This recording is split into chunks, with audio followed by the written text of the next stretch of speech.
He's talking. See the guy in the middle talking. Oh, yeah. Is he muted? Okay, if you can make sure your audio is muted until we begin the interviews. Okay, good afternoon, committee members and other parties of interest. The interview and evaluation committee meeting for RFP 2424363, the construction manager at risk services for the Gibsonton Septic to sewer conversion project, will be held in parts by means of communications media technology. Active participation will be for committee members and the proposing firm only. Provisions have been made for any member of the public desiring to have access to view the meeting. And please be advised that the cone of silence is still in effect until the notice of intent to recommend award 5-day protest period has ended. All questions, comments need to be submitted to me and to my attention only. You're still not to contact any of the committee members or department representation from the Water Resources Department. My name is Sybil Tucker. I am the procurement analyst for this project. For the record, this meeting is being recorded and has been publicly noticed.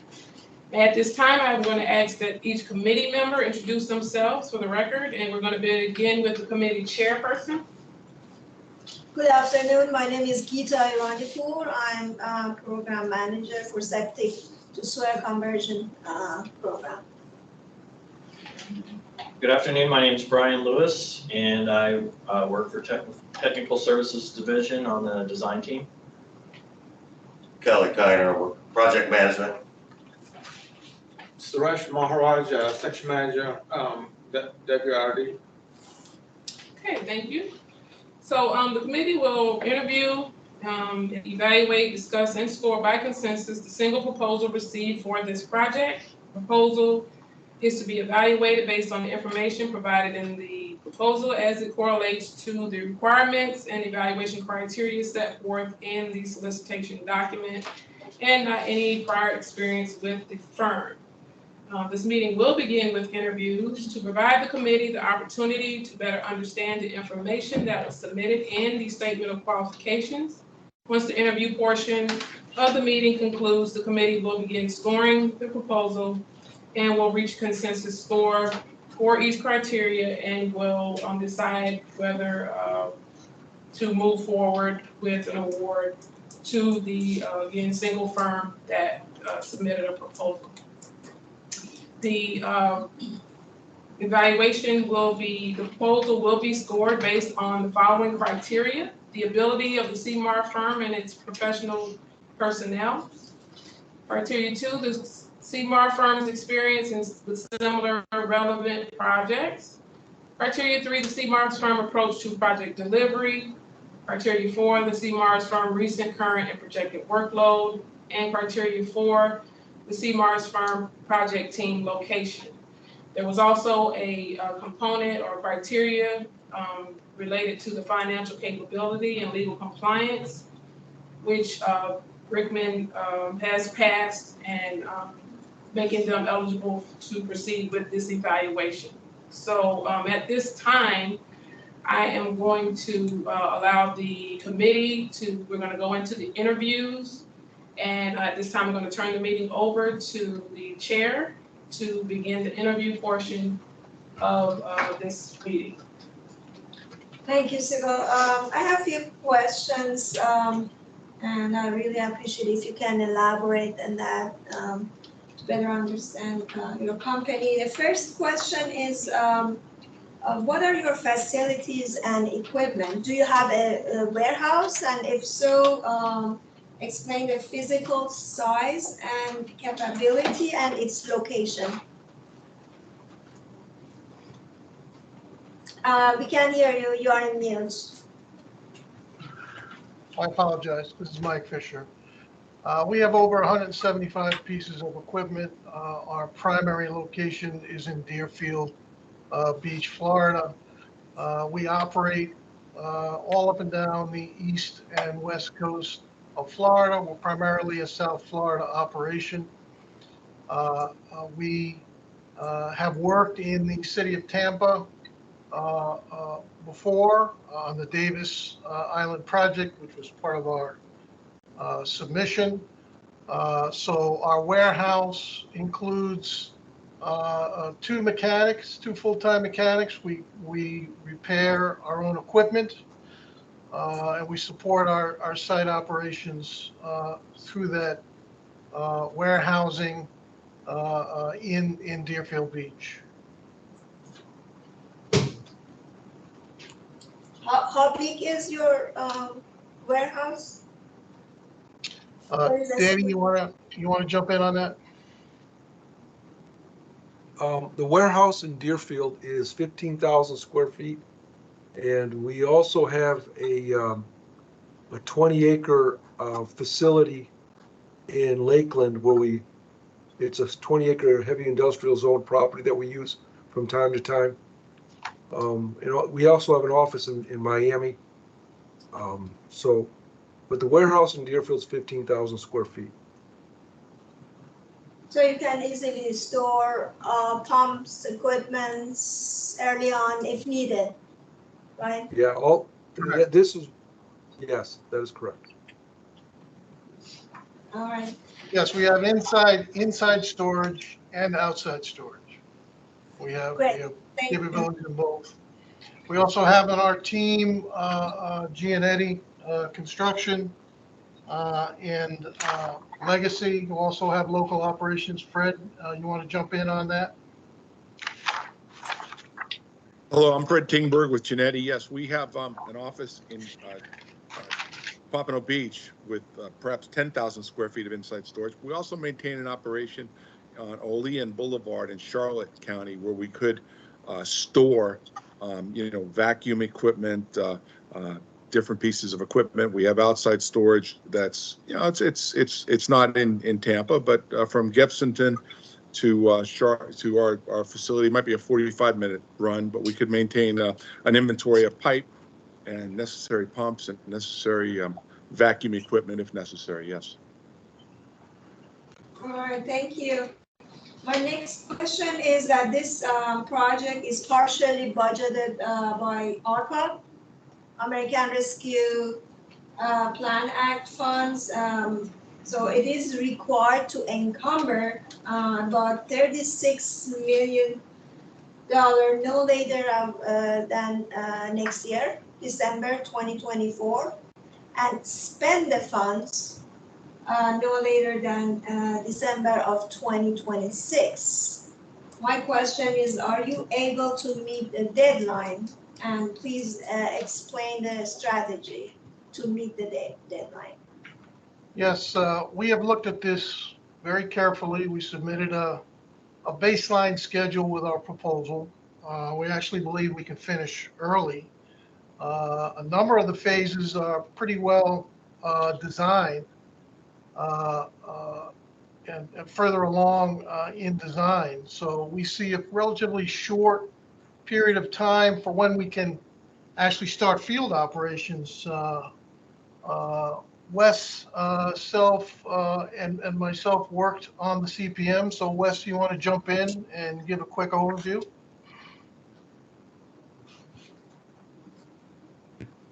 Yeah, I'll be glad to. So in our proposal, starting with around page 38 of the PDF, you can see we have a very detailed schedule of a couple hundred line items, basically telling the story of how we can meet your schedule based on when design work packages will be completed by Wade Trim and by Hayes and Sawyer. And then also, we show the final completion deadline being in December of 26. And we believe we actually can reach final completion in about February of 26. So we have quite a bit of float in the schedule built in. And we're able to meet that because, go ahead. No, please go ahead. Okay. Yeah, we've got, we will be able to mobilize at least 6 pipeline crews based on resources from the team members, as well as the subcontractor efforts that we'll have for HDD, asphalt restoration, and certain elements in constructing the vacuum pump station. Yeah, just to Yes, add to that, I'm sorry, just to add to that, the vacuum pump station is very close to 90% complete. Still some interface with weight trim there, but we believe we can get in the field by June of next year and commence operations on that phase, which is 1A, pretty quickly. There's a number of subcontracts that we're going to have to go out to bid for, particularly on the pump station, because there's a lot of architectural finishing elements, and we list that in our proposals. So we feel very strong that the schedule is doable, and we displayed that in our CPM. How many pipe crews are you gonna have? He said six. 6 at once? So he said Or you said 6 crews? but- 6 pipeline crews, yeah. Okay. Yes, that's correct.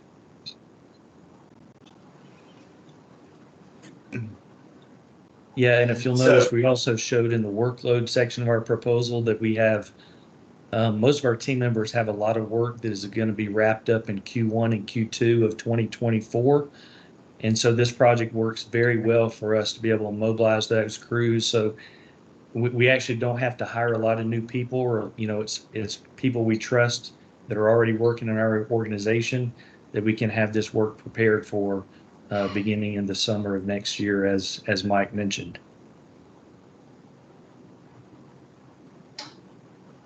So I got a question. So you say you gotta have 6 pipe crews, and that then you'll have ancillary electricians, whatever, pipe signal guys, asphalt guys. But you don't mention anything about restoration crews. Who's gonna be following those 6 crews around to make sure driveways are open, cars can get in and out, all those nice things that should be maintained during construction? Yeah, we always carry a restoration crew behind the pipe work so that we can restore as we go. So that will be part of our operation for sure. How far behind they follow, the restoration crew? Well, we Because try to have them follow as quick as possible. We try to get the restoration done as we progress along the right of way. So we may be, 500 feet to 1,000 feet ahead, and the restoration crews are behind. We always restore the trench, and if we have to do temporary paving while we close up that trench, we'll do that to ensure that traffic can move freely in and out. Of course, we'll have a formal MOT plan to show how that's going to progress. Yeah, and with these residential streets that we'll be working in, we want to do all the work in each street at once and not have to come in and just disrupt the neighborhood in each of those private residential streets, more than once. We want to get in and get out and get all the utilities laid while we're mobilized on that street. with that said, how would you do public notification and outreach? So typically what we do is, Mike, if you don't mind, I'll answer this. Yeah, go ahead. Typically what we like to do is we'll create a social media page or portal that will be active for the community to let them know where we're planning on working for the next 3 weeks. And we publish that information on Fridays based on the work that we've completed in that previous week and what we're looking for ahead. But also typically we do door hangers about 2 weeks prior to being on the street to let people know that we're going to be there, but we're going to be supporting them with, delivery services, postal services, school buses, whatever necessary to get them in and out of their properties. Yeah, and I would also add, I apologize. I would also add quickly that our foreman and supervision work in the right of way in these types of neighborhood situations every day are trained to deal with the resident issues, particularly on access and solving problems as we go. So this is something that we do every day. Gianetti and Legacy are partners as well. So we're well versed in dealing with the public, necessary for success on this type of work.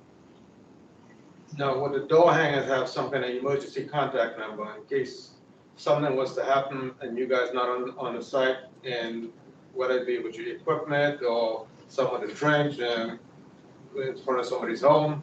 Is there some kind of emergency contact number on these door hangers? Yes, sir. Yes, sir. Absolutely. But the county has a website that you're gonna have to, and Valor knows how to do it, that you post Yeah. to where we're moving along, so the county keeps track. But the people don't, I'm not saying they like you or they don't like you or whatever, but some people don't feel comfortable. And so but it's for every county project. We're not just picking y'all out. It's all, every project. People can go there and it'll have who's ever emergency contact, superintendent, and project managers, whoever involved. We have that also, just to let you know. But that was the right answer you gave, the guy at the top left. That was the right answer. You need to make sure that the people, I know Gibsonton isn't the French Riviera or, whatever fancy place, but they're people too, right? And Yep. they have to live with, I know it's construction and all that stuff, but they have to live with Yes, sir. the Absolutely. And the reason we like to enhance what the county already has in place with the social media is because that is proactive and it comes to them without them requesting it. Instead of them having to go to a website and see what the updates are, they get a website on their social feed, as frequently It's as they already use. sent them. Every time it's updated, it's sent to them automatically. Okay, good. Anyway, thank you. Now, question, where you guys planning on having a lay-down yard and a construction trailer, and, would weekly meetings be, conducted? Yeah, we're gonna cite an available location. We haven't cited one yet, but there's plenty of time to do that. And it will have lay down capability for local access. As Fred explained, we have access offsite, but we'll get as close as we can to the area.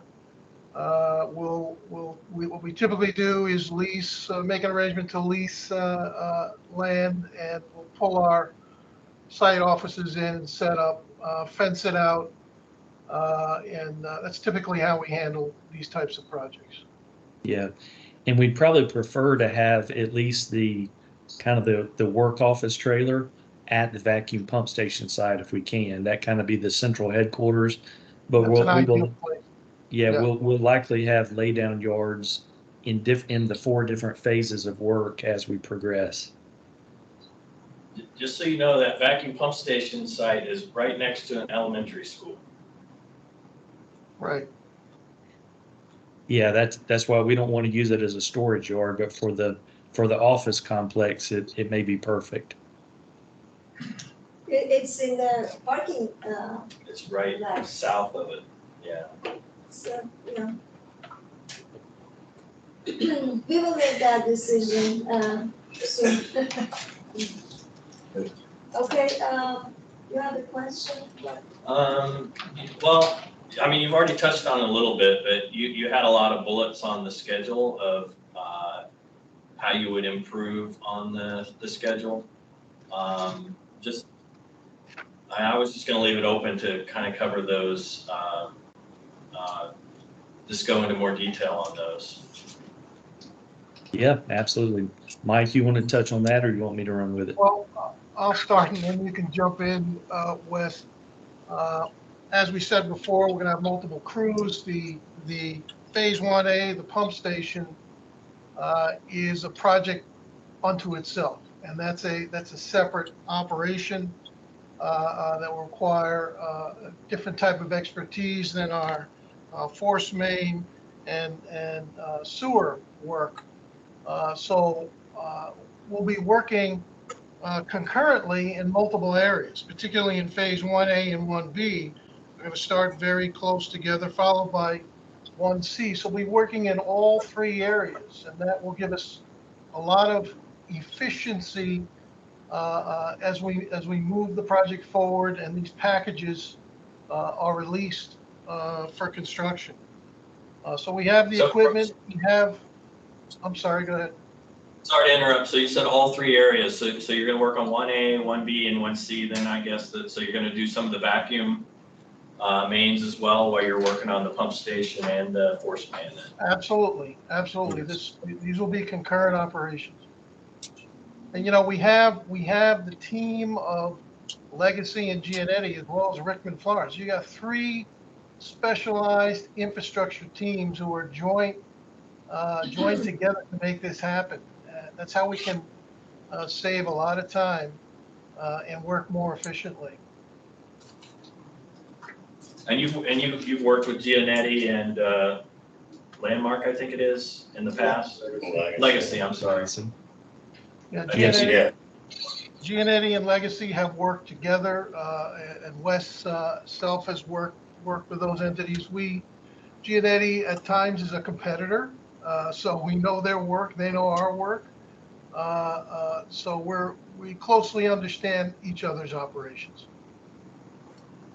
We will, Rickman Florida will manage the overall operation. We'll dictate where the crews are going. We'll manage the schedule with our crews and with Gianetti's and Legacy's support.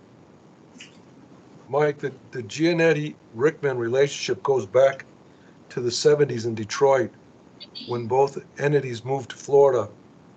So there's a long-standing relationship with the 2 companies. I wanted to just add, I knew Dan's grandfather, and he was an icon in our industry. And the work we've done side by side, while not jointly, with some of this neighborhood improvement stuff most recently, millions of dollars, hundreds of thousands of feet of small diameter work. The other thing that we bring is, savvy, uniformed, competent crews that are familiar with working in and out of neighborhoods. I compliment you guys in selecting the vacuum technology, if that's the portion we participate in. Of course, we'll be taking the lead from Rickman, but as you know, it lends itself to production. It's relatively shallow.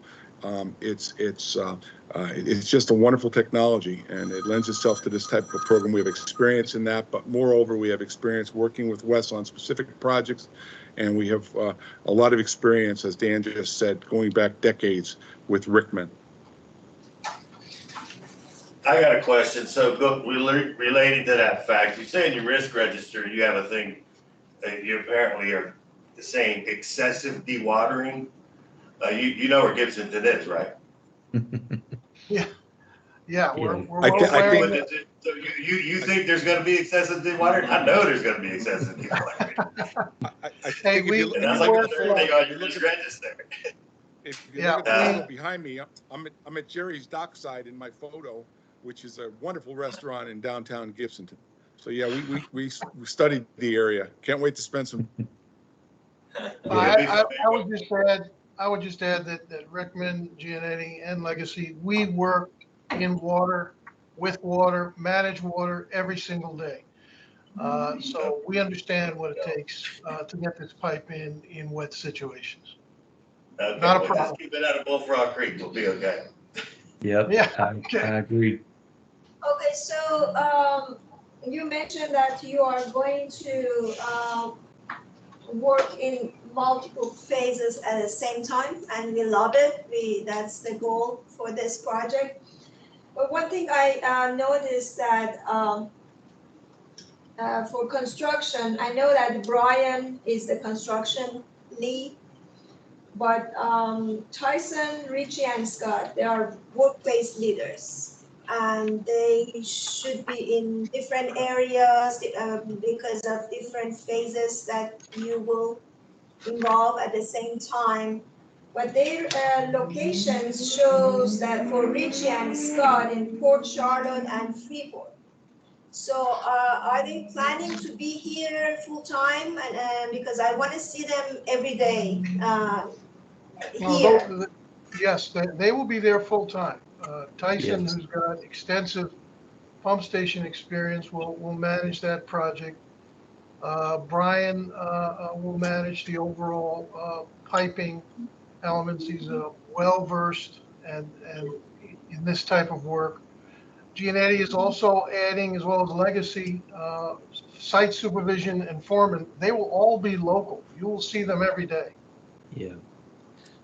Yeah, and just No, I to, mean, Richie and, Richie, did I pronounce it correctly? I hope. Richie and Scott. Yes. These two, I read their resume, a really good experience with vacuum systems. that's right. So they are the ones that must stay in the job site every day, full time, to supervise the crew. Is this a plan or not? Just wanted Yeah. to make sure, because Yes, this is ma'am. one of the scoring criteria that. Yes, ma'am. Yeah, that's the Well, plan. And just to dive in on the work phases, what that means is, you guys have been designing packages as 1A, B, and C. What we actually do, and you've probably seen that on our schedule, we break those down even more into like zone A, B, and C in each one. And so what we'll do is we'll have one of those work phase managers assigned to a zone, which is in all essence 3 or 4 residential streets. And so that is their point of responsibility. And we also stagger because we don't want to show up and surprise the neighborhood all at once. We're not going to have everybody working in that same neighborhood all at once. So we actually stagger the work zones by about 1 to 2 months, if you'll notice in our schedule. So that way we can use other areas as detour routes or, kind of relief points to where we don't have the entire neighborhood torn up all at once. Yeah. Yeah, but both of those guys, when we built the Alamorada system together, that was about a 4.5-year design build project, where we would design an island, start construction, design an island, start construction. And so we progressed in order like that. And that's similar to the way this job is shaping out. You're further along in design already, but we're going to approach the construction the same way. And both of those guys were superintendents for me on the Alamorada project on certain work zones. Yeah, that's what I read their resume, and I'm impressed with their experience. But I noticed because their location, they're not local, so that's concerned me, because we need experienced superintendents be on the job site full time for vacuum systems. Yeah. May I add something, Michael? Yeah, May I add in this industry, we're used to traveling and setting up for 3 or 4 years and working in the area and being part of the community. But yeah, that's where their home offices are that they report to, if you will. If I may, Wes, I just would like to add, and you touched on it earlier, if you look at our backlog of work, this project fits like a glove, because yes, come this spring and then summer, we'll have really no better place to be than all over this project on an everyday basis. So while these offices, like for instance, Port Charlotte might be an office, no reason why we couldn't even move it, because that work is winding down, and that'll actually fall off the clock at the time this project hopefully will be winding up. Yeah, but the key message is those gentlemen will be on the job full time every day. You'll see them every day. 100%. 100%. That's good.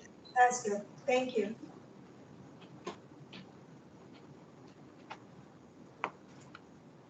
So I want to emphasize one more time that this project will have adverse impacts on the residents who live in the construction areas. So to avoid complaints, please explain how you handle construction site compliance and your public outreach strategy. Because they can hear, it's very common to reach out to commissioners. From commissioners, it comes to ACAs, from ACAs come to directors, and ultimately to us. And I never had this experience before, but I don't like to face with that situation. So I just want to hear from you, what strategy do you follow in order to avoid such complaints? Yeah, we're very sensitive to what you're talking about. We face those issues all the time. And it starts with Valoran. We have our PIO who will be the front person and the notification person, get the public acclimated to what's happening. But it really happens day to day on the job through our foremen, superintendents, and management staff. They are responsible. They're used to dealing with daily problems, as I said before, on access, on mail trucks, on deliveries, on sanitation trucks, people needing to get in and out. We also utilize our safety manager, Steve Picard, who comes down on a regular basis to make sure our traffic setup is proper, that we make adjustments when we have to suit conditions that occur. And as you know, this is all fluid, right? Construction is a fluid environment, so you got to have people on the ground who know how to deal with residents and personnel. So we try to minimize those higher level contacts by solving the problem every day at the lowest possible level on the job when a complaint happens. So that's how we try to handle that. And that way we minimize that escalation, if you will, of complaint. And that seems to work very well. I have regular site visits, as does Danny. Chris Mancini, who's the overall PM, will be on site as well. So there's a multi-level of involvement from our management, from foreman level up, to deal with these issues. Only way to do a job like this. That's great, thank you. Any other questions? The ability to do hybrid meetings, Microsoft Teams, on any question? Yeah, that's fine. That's not a problem. Okay. So we're most likely going to have our weekly progress meetings, and that can be both in the hybrid and also in the office. It's a combination, just to keep the communication open and avoid any misunderstanding and miscommunications. Yes, that's fine. Now, my last question is that funding for this project includes a mix of sources, including public utilities CIP, FDUP grants, American Rescue Plan Act, and we are required to comply with the state and federal laws and regulations. Are you familiar with applicable laws and regulations related to this project? For example, Davis-Bacon Act. We're very familiar. None of that is new to us. We deal with the federal, state revolving fund, and other agency regulations on a regular basis, all the way down the line. So we're equipped administratively to deal with those issues, any paperwork, submissions, tracking systems that are required. So yeah, it's not an issue for us.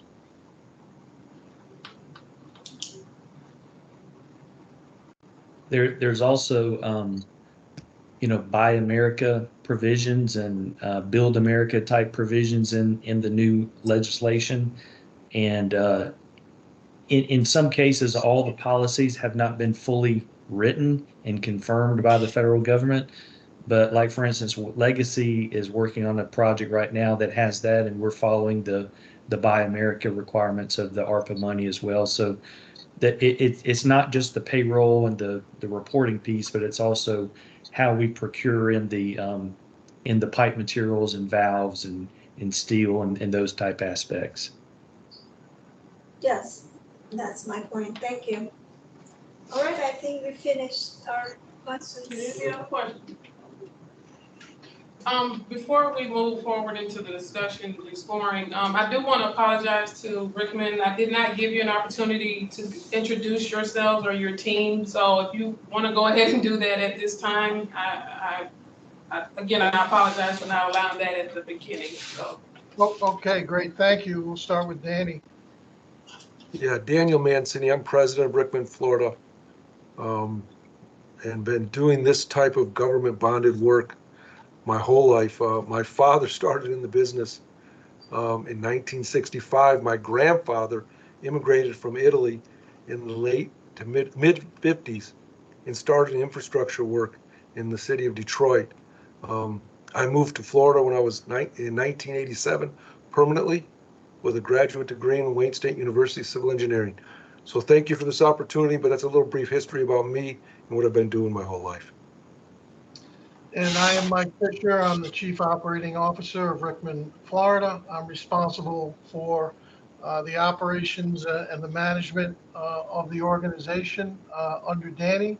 I've been in the business for over 40 years, all in the infrastructure, heavy civil scenario, deep by heavy pump stations, piping projects, wastewater projects, anything involving infrastructure. I've been with Rickman since 2015. I come out of the north out of New York, but I am now a resident Floridian and proud to be. Wes, go ahead. Yeah, thank you. My name is Wesley Self, and my background, I was about half of my career, about 27-year career in water and wastewater industry. About first half of that was in consulting engineering, doing the design of these type systems, both collection and treatment. And for about the last half of my career, I've been on the construction, on the dark side, the construction side, primarily focused on collaborative delivery work. I think I've got approaching about $1 billion worth of collaborative delivery projects just like this. And this is the only way I like to work, in collaborative delivery with partners and friends that we've worked with and that we can trust, and looking forward to this one. Great. Fred? My name is Fred Kingberg. My background's in materials engineering. I've lived in Florida since 1984. I've at all times been involved in pipeline utility work. I started in utility supply. For 10 years, I ran basically a utility supply company that furnished materials for some of these fine gentlemen you're looking at on the screen today. Although I got involved in construction initially to oversee a lining operation where I oversaw over 14 million feet of cured in place pipelining before getting involved in utility construction, where for the last 10 years or so I've been involved with Genetti, and specifically I look very forward to hopefully being part of this on a QA/QC basis. I'm familiar with the vacuum technology. I'm familiar with the small diameter pipeline. We're very familiar with working in neighborhoods, and we value our relationships with the municipalities, and we understand what it is to go in without disruption, to get in and out, as people had said, to try to restore and give people access to their homes on the very same day, with a tight operation right behind our open cut crew. And hopefully we'll be seeing you every day in the near future. Great. Jeff? Yeah, I'm Jeff Klobowski, Vice President, Legacy Water Group. I've been in the industry for over 30 years, worked throughout the Southeast, everywhere from North Carolina to Texas, installing all types of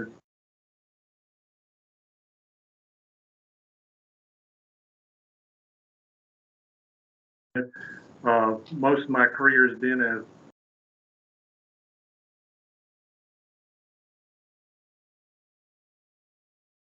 several large projects. We do have experience with Legacy, as you saw in the proposal, with the Islamorada project and the vacuum sewer system. We do most of our work is public work. So as these gentlemen have said before, we're very familiar with working in the public, dealing with the public, dealing with residents on a daily basis, and have also worked with Wes on several progressive design build projects as well. So, we have experience with Wes in that regard as well. So looking forward to being a part of it. Great. Raphael? Yes, good afternoon. My name is Rafael Vega. I'm with Rickman Construction, Florida. I'm the chief estimator for Rickman. I've been in the construction industry for over 25 years. I'm a land surveyor by trade. I've been doing estimating for the last 10 years of my life. I've worked from Vermont all the way down to Florida on the East Coast, working on water, wastewater treatment plants, and underground infrastructure. Thank you. Great. Chad, are you on? I thought he was on. Maybe Chad Baum with Rickman Construction, Florida. I'm the marketing manager. Most importantly for this project, I will coordinate and identify and solicit minority businesses, as well as coordinate with our apprenticeship program, which is one of the first apprenticeship programs in the state of Florida, recognized by the Florida Department of Education for pipe layers. That'll be my contribution to this project. Great, I believe that's it. Thank you. Okay, thank you all. And with that, there's no further questions this time. And we can go ahead and begin the discussion and scoring. Gita, if you want to begin with the first criteria. The first criteria is ability of Seymour firm and its professional personnel.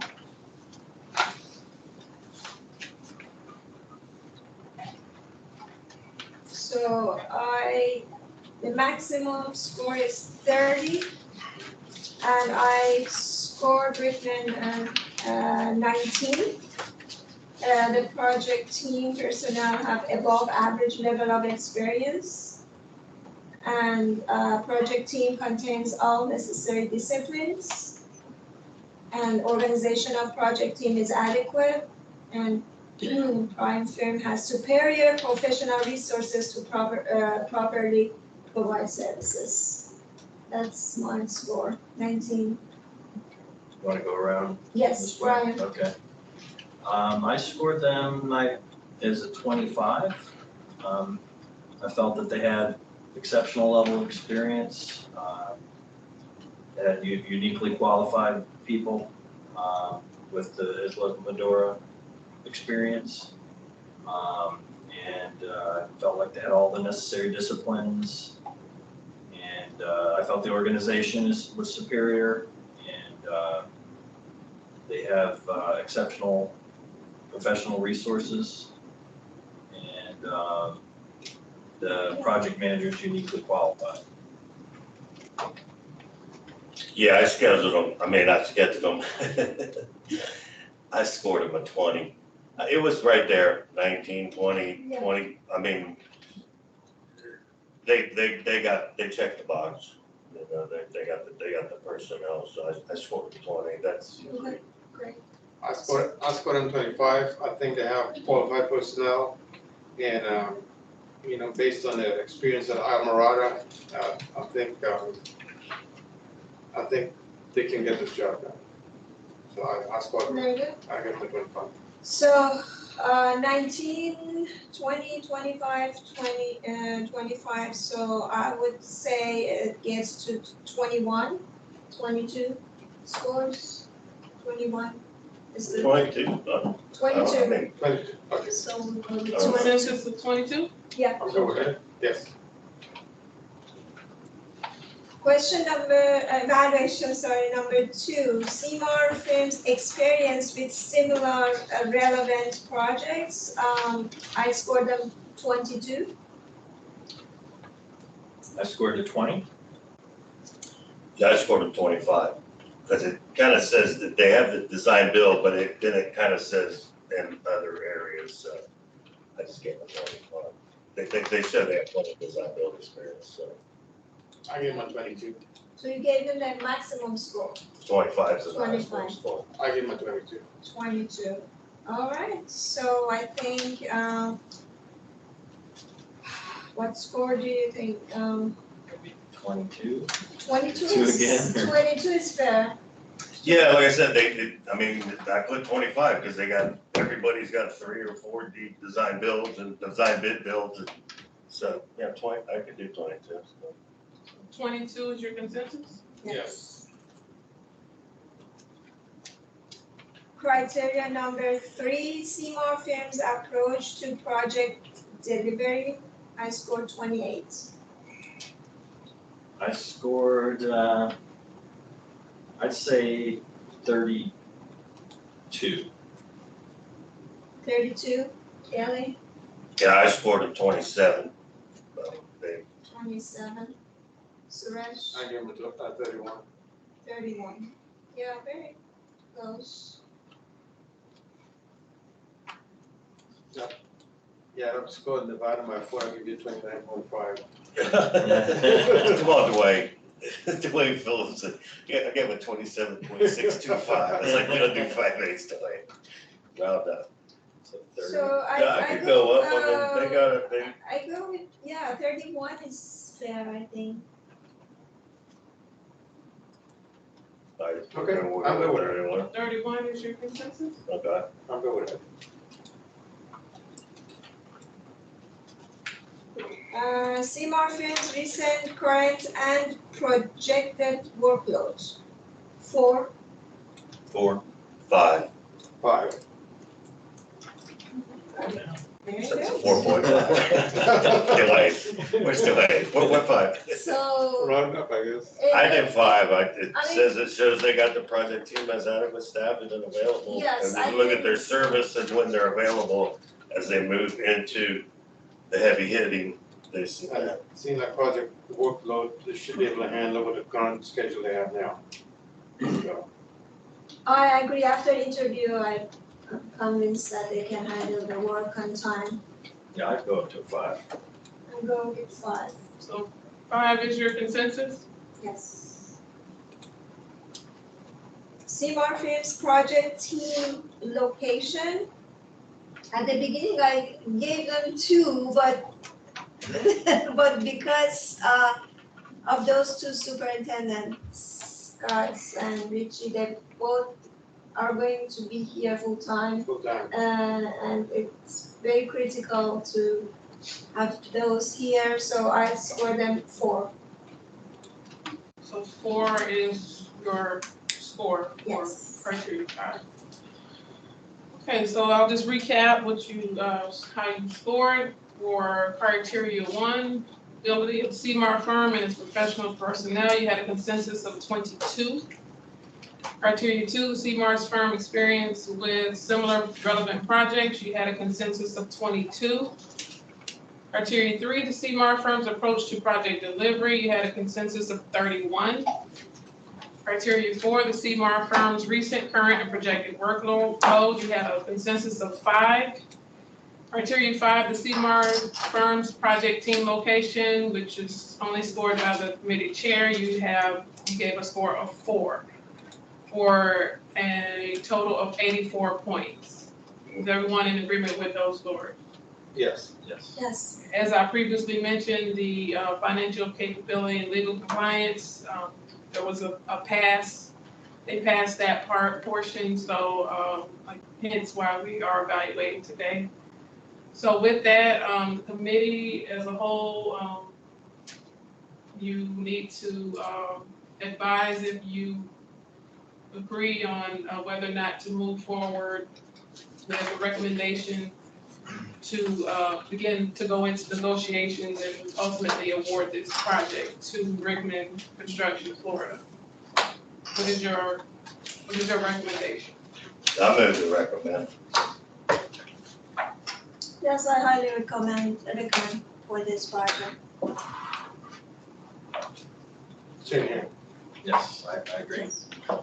Okay, so the committee as a whole has completed the scoring and evaluation and has stated that they all recommend moving to negotiate and ultimately award this project to Rickman Construction of Florida.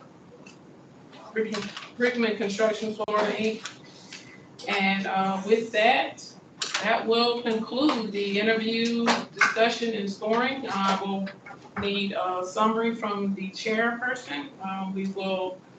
I will post a notice of recommendation to intent to award, barring the county is able to negotiate a contract with the firm. And so once I receive that, I will post that notice.